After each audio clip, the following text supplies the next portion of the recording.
Hello guys with the name of God Ram Ram. आज के video में हम अमेजोन में SD1 रोल के लिए जो ऑनलाइन असेसमेंट का डेटा स्ट्रक्चर्स एंड एल्गोरिथम्स का जो डीएसए कोडिंग क्वेश्चन पूछा गया था फॉर 58 LPA CTC उसको सॉल्व करने वाले हैं। ये क्वेश्चन करने के लिए प्री रिक्विजिट कोर्स आपको मेरा करना पड़ेगा ताकि आपको बेसिक नॉलेज हो और आपको पता हो कि न्यू टाइप के क्वेश्चन से कैसे डील करते हैं, क्योंकि ऑनलाइन असेसमेंट में हार्ड अनसीन डीएसए क्वेश्चंस पूछते हैं, राइट। और अभी तो आप लोग को पता ही होगा अमेजोन का ऑनलाइन असेसमेंट का फॉर्मेट बदल गया है। कोई कोई टीम्स में क्या कर रहे हैं ना, दो दो डीएसए क्वेश्चंस पूछ रही है कोई कोई टीम्स अमेजोन की, और कोई कोई टीम्स एक डीएसए क्वेश्चन पूछ रही है और एक डेव का क्वेश्चन पूछ रही है। तो गाइज अगर आप लोग को ये कोर्स फ्री वाला करना ही है, ठीक है, पढ़ाई आपको करना ही है, तो मैं फ्री वाला कोर्स का लिंक दे देता हूँ। ये वाला कोर्स आप लोग याद से कर लेना, ठीक है। अब गाइज मैं फ्री लाइव ट्रेनिंग देता हूँ सैटरडे संडे को डीएसए प्लस ओए प्लस ईपी की, ताकि आप प्रोडक्ट बेस्ड कंपनीज के ऑनलाइन असेसमेंट्स और इंटरव्यूज को क्रैक कर पाओ। तो उस चीज की भी ग्रुप लिंक मैं इस डॉक्यूमेंट में अटैच कर दूंगा। इस डॉक्यूमेंट में इस कोडिंग क्वेश्चन का सोल्यूशन और कोड भी अटैच कर दूंगा इन C++, जावा प्लस पाइथन तीनों लैंग्वेजेस में। और गाइज आप लोग को बहुत थैंक यू कहना चाहूंगा, क्योंकि आप लोग 25,000 सब्सक्राइबर्स करने वाले हो। अभी एक्जैक्टली कितने हैं? 24,500 चल रहा है, तो 500 और बहुत जल्दी हो जाएगा। एक एक दिन में ही मैंने नोटिस किया 30 से 50 सब्सक्राइबर आ जाते हैं। तो thank you all of you guys, आप लोग लाइक शेयर सपोर्ट कर रहे हो इसीलिए हो पा रहा है। अब गाइज आज मैं ना बहुत जल्दी से, अभी मैंने 2 मिनट पहले ये क्वेश्चन देखा है, मुझे इंस्टाग्राम पे कोई सब्सक्राइबर ने भेजा है क्वेश्चन। तो अमेजॉन ओए के क्वेश्चन करना बहुत जरूरी है, क्योंकि हजारों बच्चे हर हफ्ते अमेजॉन का ऑनलाइन असेसमेंट देते हैं SD इंटर SD1 SD2 के लिए। तो हार्ड एंड सीन क्वेश्चन पूछे जाते हैं, कैमरा ऑन होता है, बहुत मुश्किल हो जाता है बच्चों के लिए कुछ भी कर पाना, और इसके अंदर आप टैब्स भी चेंज नहीं कर सकते। तो अब देखते हैं कि इस क्वेश्चन को हम कैसे सॉल्व कर सकते हैं। तो पहली बात तो ये वाला प्री रिक्विजिट कोर्स अच्छे से कर लेना। दूसरी बात, आपको एरे पता होना चाहिए, आपको hashing, prefix, affix, greedy algorithms और बाइनरी सर्च, ये सारी चीजें पता होनी चाहिए। क्वेश्चन को हम इजीली कर पाएंगे। कंस्ट्रेंट्स भी अगर हम क्वेश्चन के देखें तो यहाँ पर लिखा हुआ है, हमको बहुत सारी रेंजेस दे रखी है L से लेके R तक, ठीक है। और उन रेंजेस में ना क्वेश्चन को कॉम्प्लिकेट करके दिया हुआ है ताकि LLM प्रूफ बन जाए। LLM मॉडल्स में डालोगे तो वो आपको नॉन एफिशिएंट सोल्यूशन दे देंगे, अनलेस आप सही से प्रॉम्प्ट करके उनको अपना भी लॉजिक बताओ, या फिर आप कोई पेड मॉडल यूज करो। फ्री मॉडल्स फंस जाएंगे इस क्वेश्चन में। तो अमेजॉन हैकर रैंक का यही कोशिश होता है कि आप लोग कुछ चीटिंग ना कर पाओ। तो अगर आप थोड़ा भी माइंड यूज करोगे तो डेटा स्ट्रक्चर एल्गोरिथम का कोडिंग क्वेश्चन आपसे इजीली हो जाएगा। अगर आप सिर्फ स्टैंडर्ड डीएसए क्वेश्चंस करते हो, स्टैंडर्ड डीएसए शीट्स वाले, और फिर रुक जाते हो एंड सेकंड लेवल पे leet code easy medium 300-400 question करते हो, तो ये सब करना अच्छी बात होती है स्टार्टिंग में। उसके बाद आपको और हार्ड क्वेश्चंस करने इस टाइप के, ताकि आप अमेजॉन टाइप की कंपनीज क्रैक कर सको, जैसे मेरे बहुत सारे बच्चों ने किया है जो मेरे 851 आवर के स्ट्रक्चर्ड कोर्स जे लाइव ट्रेनिंग के प्रोग्राम में है, जहां पर हम 200 से ज्यादा कंपनीज का जॉब रेफरल सपोर्ट देते हैं। अब क्वेश्चन क्या है, इसकी डायरेक्ट बात करते हैं। क्वेश्चन हमको ये बोल रहा है कि बहुत सारे रेंजेस दे रखे हैं L से R, ठीक है। तो हमको बहुत सारे रेंजेस दे रखे हैं फ्रॉम L to R, तो डायग्राम बना लेते हैं। ऐसे रेंजेस दे रखे हैं और वो नॉन इंटरसेक्टिंग है। ये रेंज है L1 से R1, ये दूसरा रेंज है L2 से R2। ऐसे आप समझो बहुत सारे रेंजेस दे रखे हैं, वो एक दूसरे को टच नहीं होते, ठीक है। और इन सबके लिए K1 एक वैल्यू दे रखी है K1, और यहां पर भी समझो दे रखी है एक वैल्यू K2। अब आपको क्या करना है ना, आपको एक M लेंथ का सब एरे चूज करना है, एक M लेंथ का सब एरे चूज करना है जिसका सम मैक्सिमम हो। तो क्वेश्चन ये बोल रहा है कि आपको एक इनफाइनाइट साइज का एरे दे रखा है। रियल में क्वेश्चन ऐसा नहीं बोल रहा है, मैं आपको इजी करके बता रहा हूं। आज तो टाइम ही नहीं मिला, वॉच भी नहीं पहनी है मैंने। मुझे पता है आप लोग का अटेंशन स्पैन कम होता है, तो बता देना बाइसेप फ्लेक्स कब दिखा था, ठीक है। नीचे कमेंट्स में टाइम स्टैम्प लिख देना, ठीक है। अब आप लोग मेरी बात याद से और एकदम ध्यान से सुनेंगे, ठीक है। तो क्या करना है, कुछ नहीं करना है, सिर्फ एंजॉयमेंट करना है, ओके। तो एक समझो बहुत बड़ा एरे दे रखा है, और एरे में सिर्फ 0 0 0 0 0 है, ठीक है। इंडेक्सिंग 0 से ही ले लेते, बच्चों को 0 पसंद है ना, ठीक है। ऐसा ऐसे दे रखा है एरे में। अब आपको समझो कोई 3 रेंज दे दे, 1 2 5 3 5 8 6 7 1। इसका क्या मतलब हुआ, 1 से लेके 2 तक जितने भी नंबर है ना, उनमें 5 5 ऐड कर दो, ठीक है। तो 1 और 2 में यहां पर भी 5 आ गया, और 2 के इधर भी 5 आ गया। अब 3 से लेके 5 तक जो भी नंबर है उनमें 8 8 ऐड कर दो, 8 8 8। बाकी सब 0 है। हाँ, 6 से लेके 7 तक जितने भी नंबर उनमें 1 1 ऐड कर दो, 1 1। अब बाकी सब 0 है, और एरे इंफिनिटी तक जा रहा है इनके हिसाब से। तो अभी हमको M साइज का सब एरे चूज करना है, M साइज का सब एरे चूज करना है जिसका सम मैक्सिमम हो। तो ऑब्वियसली स्लाइडिंग विंडो कंसेप्ट कर सकते हैं, राइट। इनफाइनाइट साइज का एरे बनाना तो पॉसिबल नहीं है, इसलिए क्वेश्चन को सॉल्व नहीं कर सकते डायरेक्टली। बट अगर समझो इनफाइनाइट साइज का एरे होता तो आप क्या करते हैं, आप हर M साइज का स्लाइडिंग विंडो चेक करते। M को इधर क्या माने हम लोग, M को 3 मानो कि 2 4, M को 4 मान लेते हैं, ठीक है। M को क्या मान लिया, 4 मान लिया। तो सबसे बेस्ट 4 साइज का सब एरे कौन सा है? ये वाला है, 5888 वाला। इसका सम सबसे मैक्सिमम आएगा, हमको यही प्रिंट करना है। तो इसका ब्रूट फोर्स सोल्यूशन जनरली क्या होता है? बहुत सिंपल है। आप लोग इसका ब्रूट फोर्स सोल्यूशन नीचे कमेंट भी कर सकते हो। एक बहुत बड़ा एरे बना लो। 10⁻⁹ का तो हम बना नहीं सकते, तो चलो हम 10⁻⁶ का बना लेंगे। हम होप करेंगे कि हमारे इनपुट में सारी रेंजेस जो दी है LCR सब 10⁻⁶ के अंदर है। हम LCR ट्रेवल करेंगे और वो सारी रेंजेस को अपडेट कर देंगे। अब क्या करेंगे, हम 4 साइज का या जो भी M साइज का स्लाइडिंग विंडो चलाएंगे। तो पहले ये वाले सब एरे का सम चेक कर लेंगे, 0 + 5 + 5 + 8 क्या है। फिर एक ये आई पॉइंटर है, ये जे पॉइंटर है। फिर आई पॉइंटर को इधर ला देंगे और जे पॉइंटर एक आगे, तो फिर इसका सम चेक कर लेंगे, फिर इसका सम चेक कर लेंगे, फिर इसका सम चेक कर लेंगे, फिर इसका सम। ऐसे करते करते हर बार M साइज का सब एरे हम लोग का जो भी सम आ रहा है वो चेक करेंगे और उसका सम नोट डाउन करेंगे। जो मैक्सिमम आएगा वो हमारा आंसर होगा। ठीक है, ओके। इससे एक बेटर सोल्यूशन भी हो सकता था। हमको ये एरे पे डिपेंड करने की जरूरत ही नहीं है। हम एक बहुत स्मार्ट ट्रिक खेल सकते हैं। हम डायरेक्टली रेंजेस को ट्रेवल कर सकते हैं, तो हमारा क्वेश्चन इमीडिएटली सॉल्व हो जाएगा। रेंजेस को ट्रेवल करना मतलब अभी हमको क्या करना पड़ेगा ना, हमको बाइनरी सर्च यूज करना पड़ेगा। बाइनरी सर्च और प्रीफिक्स सम यूज करना पड़ेगा। अब अगर आपको ये सब चीजें नहीं आती है तो कोई बात नहीं, मेरा फ्री कोर्स कर लो, उसमें अच्छे से दे रखा है, मैं बता देता हूँ फ्री कोर्स में से कहाँ पढ़ना है। यहाँ पर आप लोग आओगे और इसको चीज को करोगे। ठीक है, एक स्टिक मेथड होती है OACP में, मैं आपको पढ़ाता हूँ आज। ठीक है, आज भी गाइस मैंने फ्री लाइव ट्रेनिंग दिया था, ग्राफ्स का लीड कोड कॉन्टेस्ट का सॉल्विंग किया था। आप लोग प्लीज एक्टिव रहा करो, सेशंस में आया करो, ताकि आप पढ़ो और आपको अच्छी जॉब लग जाए। और क्या ही चाहता हूँ मैं। अब ध्यान से सुनिए, ये हैशिंग का प्रीफिक्स सफिक्स का फ्री कोर्स आपको करना पड़ेगा, आज सोने के पहले कर देना, नहीं तो कल तक तो करो भाई। और ये 2 पॉइंटर बाइनरी सर्च और ग्रीडी, इतना आपको मेरे इतना आना चाहिए तो ही आपको मेरा यूट्यूब का वीडियो समझ आएगा, क्योंकि मैं थोड़ा हार्ड क्वेश्चन पढ़ाता हूँ ना, इसलिए। ठीक है, अब तो अब मैं अज्यूम करता हूँ कि आपको ये सब आता है, तो चलिए अब हम क्या करेंगे। अब हमको कुछ नहीं करना है, स्टिक को खड़ा करना है और अपना काम कर देना है। मतलब जैसे कि मैं आपको समझाता हूँ, ये क्या रेंज था, 1 से 2 था, 3 से 5 था, 6 से 7 था। तो ये रेंज को हम लोग कहीं ना कहीं स्टोर कर सकते हैं ना, एरे ऑफ पेयर में 1 से 2। एक 2 डायमेंशनल एरे बना देना ना, स्टोर कर देना। उसमें पहली एंट्री डाल देना 1 2 और वो जो उसका के था, फिर दूसरा एंट्री 3 5 वो और 3 6 7 वो। तो एक 2D एरे में स्टोर कर सकते हैं। ठीक है, इसकी मैं ज्यादा डिटेल में नहीं जा रहा, आप लोग कर लो भाई, इतना तो आप लोग को कोडिंग आता है। तो 1 से 2 का एक रेंज है भाई। ठीक है सर, अब 3 से 5 का रेंज है, 6 से 7 का रेंज है। ठीक है, 3 से 5 का रेंज है, 6 से 7 का रेंज है। ये मैं आपको एग्जांपल के लिए दिखा रहा हूँ, रियल में ऐसे बहुत सारे नॉन इंटरसेक्टिंग रेंजेस होंगे, एक दूसरे को टच नहीं करेंगे, दूसरे से दूर दूर रहेंगे। ठीक है, तो इनका सोल्यूशन क्या होगा गाइस? कुछ नहीं करना है, आपको हर पॉइंट पे जाके खड़े हो जाना है। पहले आप क्या करोगे सोल्यूशन में, 1 पे मैं जाके खड़ा हो जाऊंगा, फिर मैं 2 पे जाके खड़ा हो जाऊंगा, फिर मैं 3 पे जाके खड़ा हो जाऊंगा, फिर मैं 4 पे खड़ा हो जाऊंगा, फिर मैं 5 पे खड़ा हो जाऊंगा, फिर 6 पे खड़ा हो जाऊंगा, फिर 7 पे खड़ा हो जाऊंगा। खड़ा होके करना क्या है, सबसे पहले मैं 1 पे खड़ा हो जाऊंगा। मेरा स्टार्ट पोजीशन क्या है? स्टार्ट पोजीशन है 1। तो एंड पोजीशन क्या होगा? Current 1 + m - 1। m क्या था? 4। तो 1 + 4 - 1 क्या है? 4। मतलब यहां पर 4 तक। तो मुझे पता है कि अगर मेरा ये स्टार्ट है तो यही मेरा एंड पॉइंट होगा। ठीक है, तो अब ये वाले पार्ट का सम मैं कैसे निकालूंगा? प्रीफिक्स सम करके। ये सारे जो नॉन इंटरसेक्टिंग रेंजेस है, इनका स्टार्ट पॉइंट और एंड पॉइंट, स्टार्ट पॉइंट और एंड पॉइंट, स्टार्ट पॉइंट और and point with the actual names में एक दूसरे एरे में स्टोर करके सॉर्ट कर दूंगा। जैसे कि एक मैं दूसरा एरे बना लूंगा, दूसरा एरे ऐसा दिखेगा, 1s 2e 3s 5e 6s 7e। तो ये नंबर्स के साथ ये भी बताएगा कि ये कोई रेंज का स्टार्टिंग पॉइंट है कि एंड पॉइंट है। तो मैं हूं 1 पे, मैं 4 तक रेंज को कवर कर सकता हूं। जैसे बाइनरी सर्च करो 4, बाइनरी सर्च करोगे ये सॉर्टेड एरे में तो दिख जाएगा कि ये सारे नंबर्स हमारे रेंज में आ रहे हैं। 1s 2e 3s ये हमारे रेंज में आ रहा है। मजा आ रहा है? तो हमको तो पता चल जाएगा कि जो लास्ट बंदा हमारे जो रेंज में आ रहा है कौन था?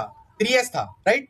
तो कोई एक हैश मैप में स्टोर कर सकते हैं कि जो 3s है उसका एक्चुअल इंडेक्स क्या था, और अगर उसका एक्चुअल इंडेक्स पता है तो प्रीफिक्स सम से काम धन धनाधन धन हो जाएगा। धन धनाधन धन थोड़ा डीप चले गए, बट आई होप आप लोग को ट्रिक समझ आ गया होगा।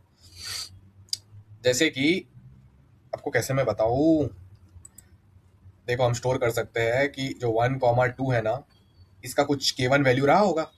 फिर क्या बोलते हैं 3, 5 जो है इसका कुछ k2 वैल्यू रहा होगा, 2D एरे में स्टोर्ड है ना भाई। और 6, 7 है, इसका कुछ k3 वैल्यू रहा होगा। ठीक है, मजा आ रहा है? अरे तो इन सब के कुछ ना कुछ इंडेक्स भी तो होंगे। ये 0th इंडेक्स है, ये फर्स्ट इंडेक्स है, ये सेकंड इंडेक्स है। तो अभी हैश मैप में स्टोर कर सकते हैं ना। 2 हैश मैप बनाओगे आप, कितने? मैं खुद को छोटा कर लेता हूँ। 2 हैश मैप बनाओगे, डेटा स्ट्रक्चर क्वेश्चन है पूरा। पहला हैश मैप में आप क्या करोगे, ये जो 1 3 5 है ना, स्टोर कर लोगे। 1 0 से अटैच्ड है, 1 is attach to 0, 3 is attach to 1, 6 is attach to 2। वैसे ही एंड पॉइंट्स के लिए स्टार्ट पॉइंट का हैश मैप, एक एंड पॉइंट का hash map. 2 is attach to 0, 5 is attach to 1, 7 is attach to 2। तो एक 2D एरे में सब स्टोर रखो और सबके स्टार्ट पॉइंट और एंड पॉइंट के इंडाइसिस भी हैश मैप में रख लो। बाल बहुत बड़े हो गए, कटाने पड़ेंगे। मेरे बार्बर्स को मैंने बताया कि यूट्यूब चैनल है, वो भी मेरे वीडियोस देखते हैं। देखो वो लोग भी डीएसए के वीडियोस देख रहे हैं। तो अभी क्या होगा, मैं 1 पे खड़ा हूं, मैंने बाइनरी सर्च कर लिया ये सॉर्टेड एरे में, मुझे पता चल गया 3S पे तक मैं जा सकता हूं। तो ये 3S किस खेत की मूली है? तो 3S है इंडेक्स 1 पे, मतलब इतना पार्ट का मैं सम कर सकता हूं। मतलब 1 से 2 तक जितने भी नंबर्स आ रहे हैं उसमें K1 कितना होगा वो कहीं पर स्टोर कर लेना एज अ फोर्थ नंबर। और 3, 4, 5 में K2, यहाँ पर K1 कितनी बार होगा, इसका टोटल सम क्या होगा, इसको भी स्टोर कर सकते हो कैरे में। ये होगा एक्चुअली 2K1, क्योंकि एक पे भी K1 है, 2 पे भी K1 है। 3, 4, 5, ये होगा 3K2। तो टिल इंडेक्स 1 में प्रीफिक्स सम में ये 2K1 प्लस 3K2 स्टोर कर सकता हूं। तो मुझे एक झटके में सम पता चल जाएगा उस पार्ट का क्या है। ठीक है, तो अब मैं इसके और डिटेल में नहीं जा रहा, आप लोग को समझ आ गया होगा। तो मैं यहाँ पर खड़ा हूं, मैंने बाइनरी सर्च किया लॉग एन टाइम में, समझो ना, एन रेंजेस है, और मुझे एंड पॉइंट पता चल गया। अब एंड पॉइंट पता चलते ही मुझे पता चल गया 3S है। क्या है? 3S है। तो 3S वाले का समझो कुछ इंडेक्स रहा होगा। अगर ये एंड पॉइंट होता तो बहुत इजी था। अगर ये स्टार्ट पॉइंट है तो इसका समझो इसका इंडेक्स I है। 3S का इंडेक्स क्या है? I। तो दिख रहा है ना यहाँ पर 3 का इंडेक्स 1 आ रहा है, तो इससे एक इंडेक्स पहले चला जाओ 0। ये वाले पार्ट का तो पूरा सम इंक्लूड करेंगे, वो रेंज का जितना भी है। इसके बाद वाले में कुछ मैथमेटिकल मैनिपुलेशंस करने पड़ेंगे। इसी की जगह एंड पॉइंट हम ले रहे होते तो बहुत ईजी होता। तो गाइस अब से अज्यूम करेंगे कि ये सब तामझाम लॉग इन टाइम में हो सकता है। ठीक है, अब आप लोग मेरी बात ध्यान से सुनोगे। अब क्या होगा, तो क्वेश्चन तो सॉल्व हो गया, क्या करना है, कुछ नहीं, चिल मारना है। आपको कोड इंप्लीमेंटेशन भी मिल जाएंगे, समझो ना। ऐसा बहुत सारे रेंजेस में बना देता हूँ आप लोग के लिए। ठीक है, तो समझो ये 1 है, ये समझो 5 है, ये 6 है, ये 10 है, ये आप समझो 50 है, और ये समझो 100 है। ठीक है, और m की वैल्यू मुझे 20, m की वैल्यू मुझे दे रखी है 8। m की क्या वैल्यू दे रखी है? 8। तो मैं इंडेक्स 1 पे खड़ा हूं। अगर ये मेरा स्टार्ट पॉइंट होता तो मेरा एंड पॉइंट क्या होता? स्टार्ट 1 है तो एंड मैथ से निकाल लेना, एंड होता मेरा 8। तो 8 कहाँ आता? यहाँ पर कहीं आता है एंड पॉइंट। तो इस चीज का सम क्या आएगा, ये मुझे लॉग एन टाइम में मैं बाइनरी सर्च करूंगा, हैश मैप पे स्टोर करूंगा, प्रीफिक्स सम रखूंगा, मुझे पता चल जाएगा ये रेंज और ये रेंज का क्या है। अब मुझे पता है कि मैंने यहाँ पर बीच में उंगली की है, तो मैं 6S के पास आऊंगा। तो मुझे पता है 6S है, उसका कुछ इंडेक्स है, वही इंडेक्स के इर्द गिर्द 10 कहीं एंड हो रहा है। तो ये वाले बीच के पार्ट का क्या है, वो K मल्टीप्लाइड बाय 6 से लेके 8 तक कितना होता है, 8 minus 6 plus 1 multiplied by K of this particular range जो इस इंडेक्स पर है, वो मुझे करके पता चल जाएगा। तो मुझे पता चल गया कि अगर मेरा विंडो इंडेक्स 1 पे चालू हो रहा होता तो क्या आंसर होता। फिर मैं क्या करूंगा, यही प्रोसीजर मैं 2 पे करूंगा। अगर 2 पे मेरी विंडो चालू हो रही होती तो क्या होता, 3 पे मेरी विंडो चालू हो रही होती तो क्या होता, 4 पे चालू हो रही होती तो क्या करता, 5 पे चालू हो रही होती तो क्या करता, इधर बीच में कुछ नहीं खा, 6 पे चालू हो रही होती तो क्या करता। तो मैं हर पॉइंट पे लॉग इन टाइम लगेगा चेक करने के लिए। फिर इनमें से जो बेस्ट आंसर आ रहा होगा वो हमारा फाइनल आंसर। बट हम कौन कौन से पॉइंट्स चेक करेंगे? 1 से लेके 5 तक सारे पॉइंट्स चेक करेंगे, 6 से लेके 10 तक सारे स्टार्ट पॉइंट्स चेक करेंगे, 50 से लेके 100 तक सारे स्टार्ट पॉइंट्स चेक करेंगे, और काम डन। तो आप मुझे ये बताओ कि कोई मुझे बोल सकता है सर आपने 11 पॉइंट क्यों कभी चेक नहीं किया? मैं हमेशा यही ट्राई कर रहा हूं ना कि अगर ये मेरा स्टार्ट पॉइंट है तो ये स्टार्ट से ये एंड तक बेस्ट सब एरे का सम क्या आ सकता है। तो कोई मुझे बोल सकता है कि सर आपने खाली में ट्राई क्यों नहीं किया स्टार्ट पॉइंट? मैं चाहता हूं कि आपका थिंकिंग स्किल्स बढ़े, तो इस चीज का आंसर जो कमेंट में लिखेगा वो हार्ट पिन हो जाएगा। ठीक है, मैं स्टार्ट हमेशा 1 से कर रहा हूं, 2, 3, 4, 5 से कर रहा हूं, जो भी एम साइज का सब एरे चाहिए, 6 से 10 या 50 से ही है। ऐसा अंधेरे में स्टार्ट नहीं कर रहा हूं, 11 से लेके 19 तक, 20 से लेके 28 तक, ये सब काम मैं नहीं कर रहा हूं। क्यों? 11 से लेके 19 नहीं, शायद 11 से लेके 18, ये सारे काम मैं क्यों नहीं कर रहा हूं? कॉमन सेंस है यार। अंधेरे में स्टार्ट करोगे तो फिर फालतू का तुम्हारा रेंज वेस्ट हो रहा है ना। चालू करना ही है तो कोई पॉइंट पे चालू करो जहां रेंज एग्जिस्ट करता है। समझो 50 की जगह तुम 49 पे स्टार्ट कर रहे हो तो तुम्हारा तो नुकसान ही हुआ। 49 से लेके कहां तक जाएगा रेंज? 49 से लेके 57 तक जाएगा। अरे 49 से 57 में सिर्फ 50 से 57 में ही कुछ के वैल्यूज है, 49 तो खाली है, तो क्या फायदा, वो मैक्सिमम नहीं हो पाएगा। इससे बेटर था कि 50 से 58 ट्राई कर लो। जहां कहीं कुछ घास उग रही है वहीं से स्टार्ट पॉइंट चालू करना चाहिए। अंधेरे में स्टार्ट पॉइंट करके करोड़पति नहीं बन जाएंगे। आप कोई मेरे सामने टेस्ट केस ला सकते हो कि सर नहीं, मैं आपको एक टेस्ट केस दिखाता हूं जहां अंधेरे से भी चालू करके बहुत पैसा मिल सकता है, सर मैं दिखाता हूं आपको। तो ऐसे कुछ बच्चे होंगे, मैं दिखाता हूं, ऐसे बोलेंगे वो। समझो ये 99 है, समझो ये 100 है, इस पे के की वैल्यू है 100, इस पे के की वैल्यू है 100, और हमको एम की वैल्यू 5 दे रखी है। तो कोई बोल सकता है अरे सर मैं ना 95 अंधेरे में चालू करूंगा, तो 95 से 100 5 साइज का सवेरे चूज किया, 200 मिल गया ना। अरे बेटा, तो ये तो सेम काम हम 99 से चालू करके भी कर सकते थे, 99 से लेके कहां तक जाता, 99 से लेके 104 तक जाता तो भी 200 ही मिलता ना। मतलब जो मैक्सिमम साइज सब मिल सकता था, भले ही अंधेरे में करो कि कहीं भी करो, वो हमेशा जहां घास है वहां से भी स्टार्ट करके मिल सकता है। तो जहां है चीजें वहीं चालू कर चेक करो, क्योंकि अंधेरे में क्या पता कितने पॉइंट्स हो, टाइम कॉम्प्लेक्सिटी फट जाए। रेंजेस में एटलीस्ट लिमिटेड पॉइंट तो है, तो टाइम कॉम्प्लेक्सिटी क्या होगा वो भी आप लोग को ही कमेंट्स में लिखना है। तो गाइस टाइम कॉम्प्लेक्सिटी क्या होगा, पहली बात तो ये जो तू टाइम कॉम्प्लेक्सिटी कमेंट्स में लिखिए गाइस। तो टाइम कॉम्प्लेक्सिटी क्या है, O of summation of R minus L multiplied by log N. क्यों, हर पॉइंट को ट्रेवल करूंगा लॉग एन टाइम लगेगा, assuming there are N ranges, पर summation of R minus L क्यों, अरे ये पहली रेंज है L1 से लेके R1, ये दूसरी रेंज है L2 से लेके R2, ऐसे करते करते Ln से लेके Rn। तो L1 से R1 ट्रेवल करने में कितना टाइम लगेगा, एक एक पॉइंट चेक करना पड़ेगा इसका। तो R1 माइनस L1, इसके लिए R2 माइनस L2, तो summation of all ranges multiplied by log N. इधर ही LLM फेल हो जाता है जनरली, इसकी टाइम कॉम्प्लेक्सिटी फट जाएगी। क्यों, क्योंकि क्वेश्चन में दे रखा है कि summation of R minus L तुम्हारा लेस देन इक्वल टू 10⁹ है बाबू, ये 10⁹ चला जाएगा, रो देंगे अपन तो गाइस फाइनल ऑप्टिमाइज, देखो हमने इतनी स्मार्टनेस तो देख ली कि अंधेरे में ट्राई करके मतलब नहीं है, जहां कुछ पॉइंट है जहां कुछ है वहीं ट्राई करना चाहिए। ये करने में भी टाइम कॉम्प्लेक्सिटी की वाट लग रही है, क्योंकि हो सकता है L1 है R 10⁹ है, तो क्या सारा पॉइंट चेक करोगे तो बैठोगे, ये LR बहुत बड़े बड़े हो यार, L से R का गैप बहुत बड़ा हो। तो फाइनल ऑप्टिमाइजेशन आपका दिमाग खोल के रख देगा। तो फाइनल ऑप्टिमाइजेशन मालूम है क्या है, इसके लिए मैं आपको एक इंटुइटिव प्रूफ दूंगा, मैथमेटिकल प्रूफ में तो टाइम लगेगा थोड़ा, इंटुइटिव प्रूफ मैं आपको अभी दे देता हूँ, जिससे आपको बहुत मजा आएगा, लाइफ में फुल ऑन एंजॉय करना है आपको, स्ट्रेस बिल्कुल भी नहीं लेना है, मजे के लिए पैदा हुए हो। फाइनल प्रूफ यह है कि जो भी मैं एम साइज का रेंज सिलेक्ट करूंगा, जो भी मैं एम साइज का रेंज सिलेक्ट करूंगा, वो हमेशा कोई ना कोई रेंज के स्टार्ट पॉइंट से ही स्टार्ट हो रहा होगा, या तो ये हो रहा होगा या फिर और एन एंड, वो जो भी एम पॉइंट का है वो हमेशा कोई ना कोई रेंज के एंड पॉइंट पे एंड हो रहा होगा। मतलब अब टाइम कॉम्प्लेक्सिटी क्या हो गई, O of 2n log n। क्यों, पहले हम क्या चेक कर रहे थे, पहले हम L1 से R1 एक एक पॉइंट चेक कर रहे थे, अब सिर्फ L1 पे खड़े होकर चालू करके चेक करना है और R1 पे खड़े होकर चालू करके चेक करना है। जो जो एंड पॉइंट है उस पर ही खड़े होकर चालू कर दो, सॉरी वो भी नहीं, सिर्फ जो स्टार्ट पॉइंट है उस पर खड़े हो और चेक कर लो। और यही प्रोसेस उल्टा भी करना है, जब एंड पॉइंट पे आओगे तो खड़े होकर लेफ्ट में चेक करो, ऐसा, ठीक है। तो मैं क्या कह रहा हूं कि जो भी ये जो एम साइज का ये जो बेस्ट सब एरे होगा ना, ये हमेशा एक टाइप के कॉन्फ़िगरेशन से जनरेट हो सकता है। कौन सा कॉन्फ़िगरेशन है, वो कॉन्फ़िगरेशन ये है कि समझो ऐसे बहुत सारे नॉन इंटरसेक्टिंग रेंजेस हैं, L1 R1 L2 R2 L3 R3, ऐसे बहुत सारे। तो समझो मुझे एम साइज का उठाना था, तो मैं हमेशा यहां से लेके यहां तक उठा सकता हूं एम साइज का, और ये बात गारंटीड होगी कि ये जो एम साइज का सब एरे है ना, इसके स्टार्ट पॉइंट पे ये कोई नया रेंज चालू हो रहा होगा नॉन इंटरसेक्टिंग वाला, इस चीज की गारंटी मैं आपको दूंगा। या फिर तो कुछ ऐसा हो रहा होगा, या फिर ये जो भी मेरा एम साइज का सब एरे, इस एम साइज का जो लेंथ एंड जो हो रहा है ना, वो पक्का गारंटी है कि वो एंड हो रहा होगा कोई ना कोई रेंज के एंड पॉइंट पे। इसका मैथमेटिकल प्रूफ और डीप, और जनरली रेंजेस वाले क्वेश्चन में ट्रिक आपको याद रखनी है कि जनरली 2D हो या 1D, हमेशा एंड पॉइंट्स के रिगार्डिंग कुछ ना कुछ चलता है इनमें, ठीक है। अब ऐसा क्यों हो रहा है मैं आपको प्रूफ और एनालिसिस से दिखाता हूं, सबसे तगड़े तगड़े पहले आप चेक करो। तो प्रूफ कैसे करते हैं mathematically, we have to proof by exchange argument lemma, but most importantly हम लोग इसको प्रूफ बाय कॉन्ट्राडिक्शन करेंगे। तो समझो लेफ्ट में इधर इतनी बार पास दिए हुए, ठीक है, ठीक है, ये कोई रेंज होगा, यहां पर कोई 5 है, और समझो लेट्स से कि हमारा रेंज यहां से बेस्ट आया है, यहां पर ये एम लेंथ का था, ये इधर तक आ गया, ठीक है। तो लेफ्ट के 2, इधर के राइट के 2, ठीक है।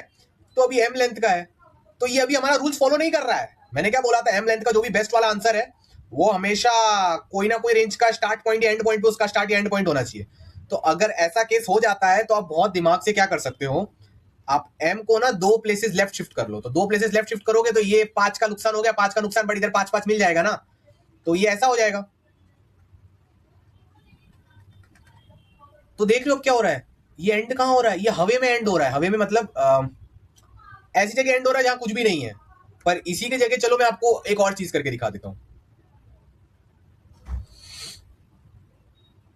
समझो इधर बीच में भी कुछ चीजें होती, या फिर समझो इधर 2 बार 5 है, इधर कितनी बार 5 है, 2 बार 5 है, तो मैं इसको राइट में भी तो खिसका सकता हूं, तो ये भी हवे में एंड होने लग जाएगा। तो अगर मेरा रेंज हवे में एंड हो रहा है तो that is equivalent to ending at the start of any range, क्योंकि मैंने आपको स्टार्टिंग में वीडियो में समझाया था। मतलब अगर कोई क्लेम कर रहा है कि ये मेरा बेस्ट रेंज है, तो मैं हमेशा 2 प्लेसेस राइट में खसक के बोल सकता हूँ कि ये रेंज पूरा निकल गया और सेम 5 5 का बेनिफिट मुझे इधर भी मिल गया, तो देखो मेरा रेंज हवे में एंड हो रहा है जहां कोई भी पॉइंट नहीं है। या तो मेरा रेंज हवे में स्टार्ट हो रहा है, हवे में एंड हो रहा है, तो अगर कुछ भी चीज हवे में हो रही है तो उसको मैं सरका सरका के और आगे लेके जा सकता हूँ बेटा। जैसे कि समझो ये ऐसा होता, समझो ऐसा ही होता और ये सब खाली है, ठीक है, ये पूरा खाली स्पेसेस है। कोई बोल रहा है यही बेस्ट आंसर है, ये वाला एम लेंथ का बेस्ट आंसर है, तो अब मैं क्या कर सकता हूँ, 2 लेंथ आगे सरकाऊंगा तो कैसा दिखेगा, और ये यहां तक आ जाएगा। अभी भी सम वही है, यहाँ पर 2 5 आ गए, यहाँ पर 2 5 निकल लिए, ये हवे में स्टार्ट हो रहा है। अब जब हवे में स्टार्ट हो रहा है मतलब आगे कोई ना कोई रेंज होगा तो इसको और एक आगे घसका सकता हूँ। तो ये देखो इधर, और उल्टा +1 5 का बेनिफिट मिल गया जो पहले नहीं मिल रहा था, तो ये ऑप्शन तो पहले से भी बेटर है। मतलब एक एग्जांपल हमको दिख रहा है कि ऐसा खसकाने से हमेशा कोई रेंज के स्टार्ट में अगर कोई न्यू चालू हो रहा हो, या हमारा कहीं कोई न्यू रेंज के कोई एंड रेंज के एंड पॉइंट पे हमारा भी एंड पॉइंट हो, तो हमेशा बेस्ट चीज होती है। अब जरूरी नहीं है, हो सकता है जो आपका बेस्ट आंसर है लेफ्ट में कहीं 5 हो, राइट में 6 हो, तो समझो ये था। यहाँ पर समझो आपको 10 10 10 ऐसा कुछ है, ठीक है, यहाँ पर 5 है। अब ये ऐसा बहुत बार लिखोगे तो आपको दिखने लग जाएगा ये सच क्यों है। फॉर एग्जाम्पल समझो बेस्ट आंसर ये वाला आ रहा था,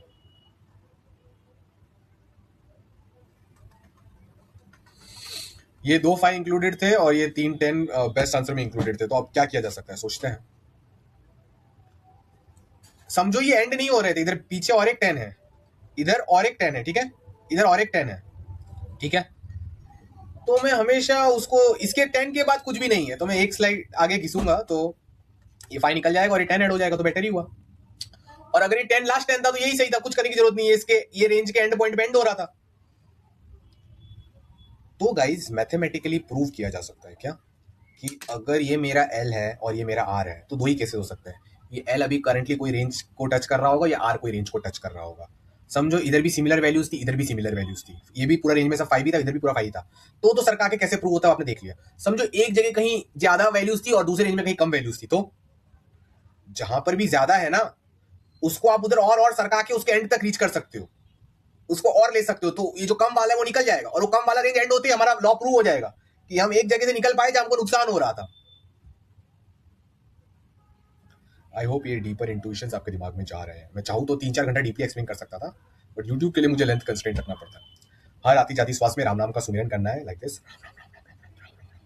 ताकि आप अमर लोक मोक्ष पहुंच पाओ, आपकी आत्मा को मोक्ष मिल पाए, क्योंकि बर्थ एंड डेथ साइकिल से तो आपकी आत्मा जाती ही रह रही है बहुत युगों से, बट इंसान के ह्यूमन जन्म में आपके पास एक चांस होता है कि आप भगवान की भक्ति कर पाओ और आपकी आत्मा मोक्ष रीच कर पाए, क्योंकि 50 से 100 साल बाद तो मर ही जाना है। तब डीएसए कोडिंग लव रिलेशनशिप पैसे मनी कुछ काम नहीं करेगा, भगवान के पास जाना होगा, आत्मा को परम सुख चाहिए। इसके रिगार्डिंग और डिटेल्स आपको डिस्क्रिप्शन मिल जाएगा, रामद्वारा का वेबसाइट लिंक और रामद्वारा कम्युनिटी लिंक मिल जाएगा। All the best guys, Ram Ram. आप लोग को हाँ प्लेसमेंट रिलेटेड भी बहुत टेंशन हो रही थी, उसका भी मैं बता देता हूँ।